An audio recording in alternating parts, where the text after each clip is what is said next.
Hello my dear friends, आपको हमारे जनजी करियर विंग यूट्यूब चैनल में स्वागत है। आज हम लेकर आए हैं TOC theory of computation lecture 5। तो आज हमारा होने वाले हैं टीओसी का एग्जाम इम्पोर्टेंस को शॉर्ट क्वेश्चन एंड आंसर। तो मेनली यह मैं प्रिपेयर किया गया है BTech student plus semester exam points of view के लेकर। ठीक है, तो चलो आज हम बात करेंगे। आज हमारा क्वेश्चन शॉर्ट क्वेश्चन क्या होने वाला है और उसका आंसर क्या होने वाला है। ठीक है, तो चलो आज हमारा क्वेश्चन 1 में क्या होने वाला है, क्या क्या पढ़ते हैं। ठीक, चलो हम बात करते हैं क्वेश्चन 1 का। तो क्वेश्चन 1 में होने वाला है हमारा define theory of computation. Theory of computation (TOC) is a branch of computer science that studies the mathematical models of a computation. It deals with what problems can be solved by a computer and how efficiently can be solved. तो इसका मतलब होता है कि जो हमारा theory of computation है, computer science की वो शाखा है जो कंप्यूटेशन के गणितीय मंडल का अध्ययन करती है। वो बताती है कि कौन सी समस्याएं कंप्यूटर द्वारा हल की जा सकती है और उन्हें कितनी क्षमता से हल किया जा सकता है, उसी को बोला जाता है थ्योरी ऑफ कंप्यूटेशन। तो चलो हम बात करते हैं क्वेश्चन नंबर 2 का। तो क्वेश्चन नंबर 2 में होने वाला है हमारा व्हाट इज अ अल्फाबेट। तो अल्फाबेट क्या होता है, चलो हम पढ़ते हैं। तो अल्फाबेट हमारा क्या होता है, what is a alphabet. An alphabet is a finite, non-empty set of symbols used to form a string.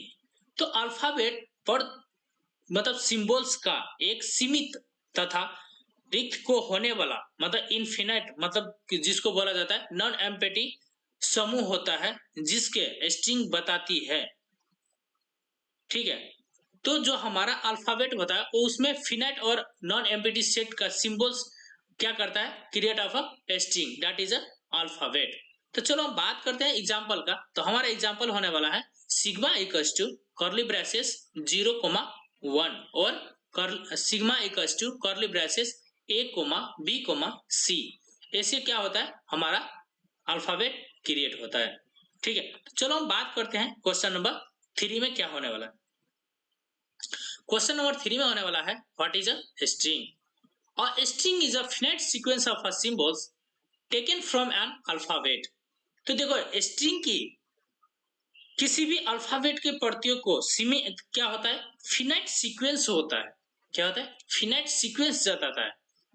ठीक है, from of alphabet that is known as a string. Okay, the देखो एग्जांपल में हमारा क्या क्या है कि if sigma equals to curly braces a,b then ये हमारा क्या है, स्ट्रिंग बना हुआ है। हमारा स्ट्रिंग क्या दिया गया है, कर्ली ब्रेसेस a,b।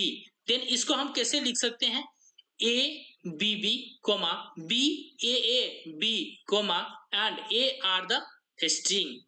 क्या होता है, स्ट्रिंग होता है। ठीक है, तो चलो हम बात करते हैं क्वेश्चन नंबर 4 का।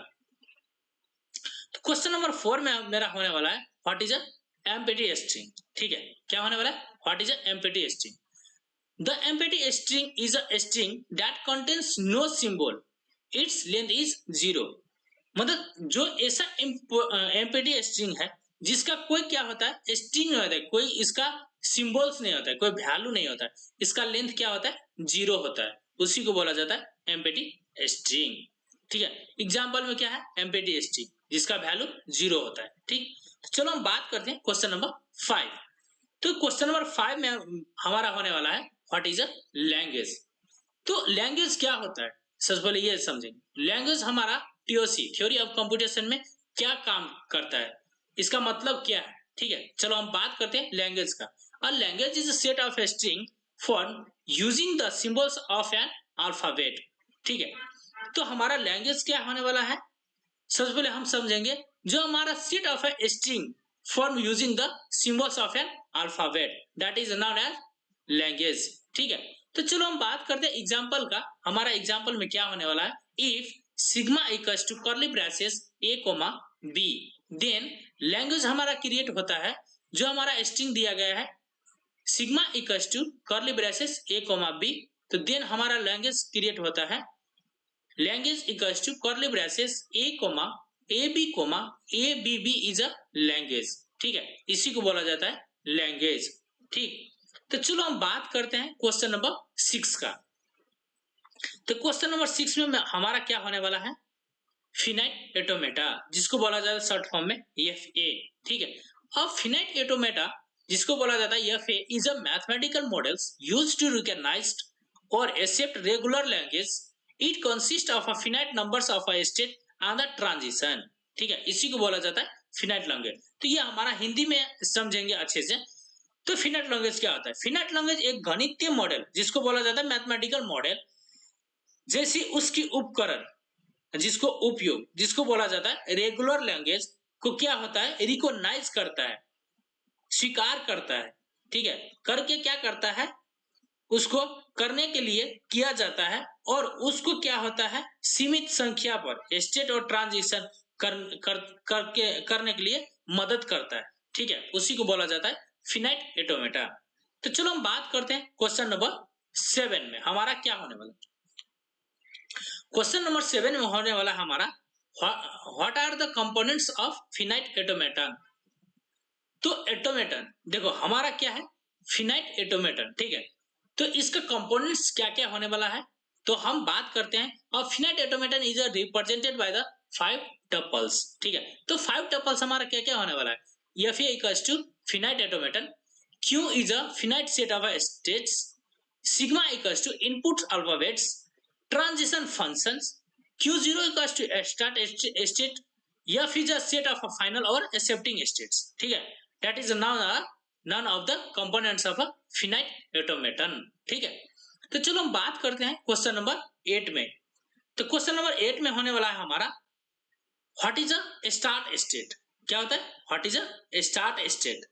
तो हमारा जो स्टार्ट स्टेट है वो स्टार्ट स्टेट क्या होता है। ठीक है, the start state q0 is the state where the automaton begins processing the input string।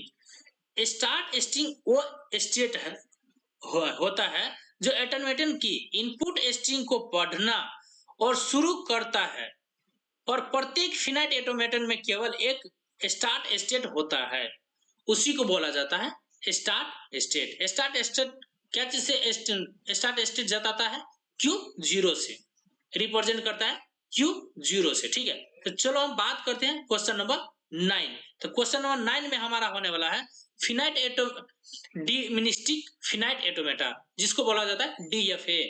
क्या होता है फिनाइट एटोमेटा, तो जिसको बोला जाता है डिमिनिस्टिक फिनाइट एटोमेटा, जिसको शॉर्ट फॉर्म में बोला जाता है डीएफए।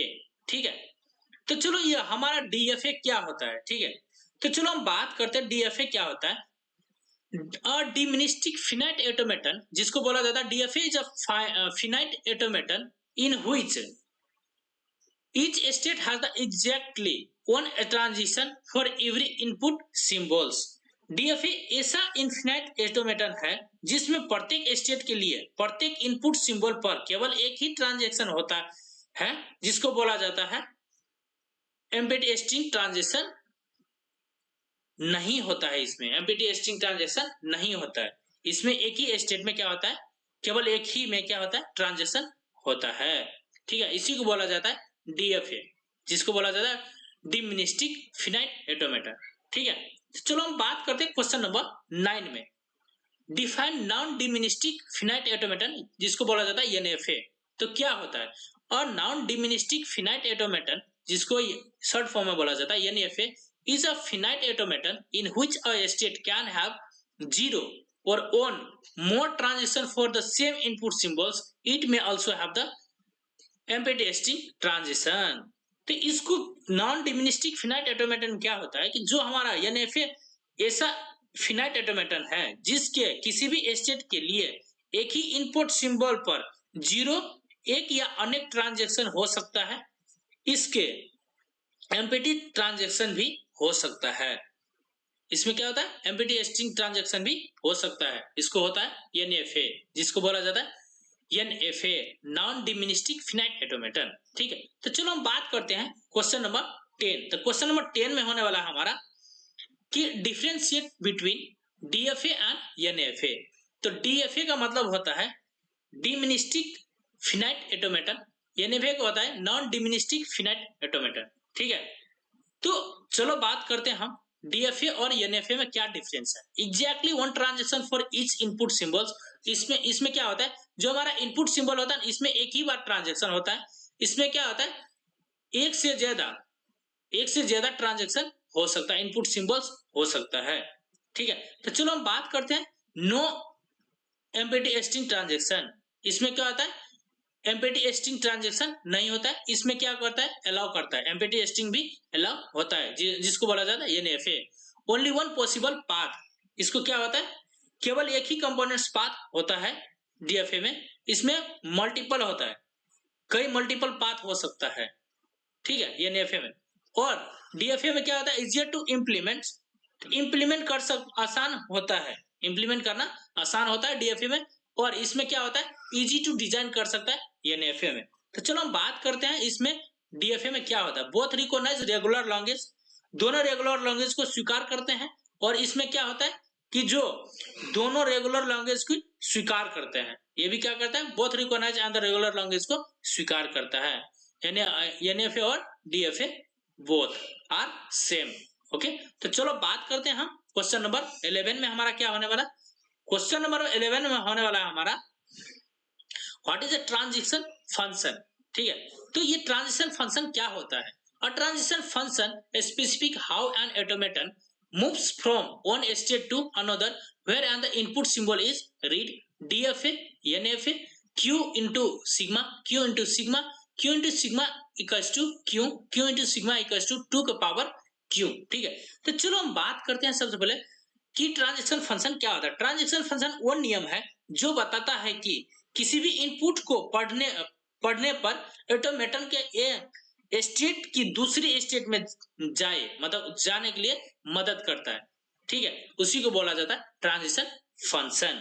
तो चलो हम बात करते हैं क्वेश्चन नंबर 12 में क्या होने वाला है।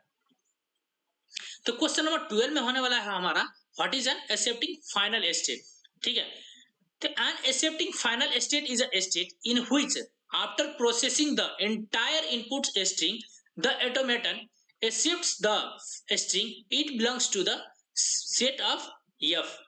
तो इसका मतलब होता है कि जो हमारा accepting of the final state होता है, एक्सेप्टिंग या फाइनल स्टेट वो स्टेट होता है जहां पूरी इनपुट स्टेट पढ़ने के बाद यदि ऑटोमेटन पहुंच जाता है तो वो स्ट्रिंग स्वीकार मतलब एक्सेप्ट कर ली जाती है और स्टेट पर क्या होता है, कैपिटल F द्वारा दर्शाती जाती है। क्या होता है, दर्शाता जाता है, उसी को बोला जाता है accepting of the final state.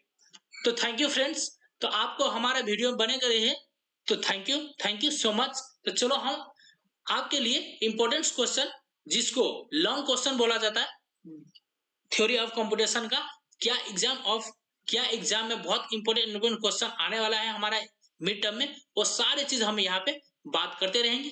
जय हिंद, जय भारत।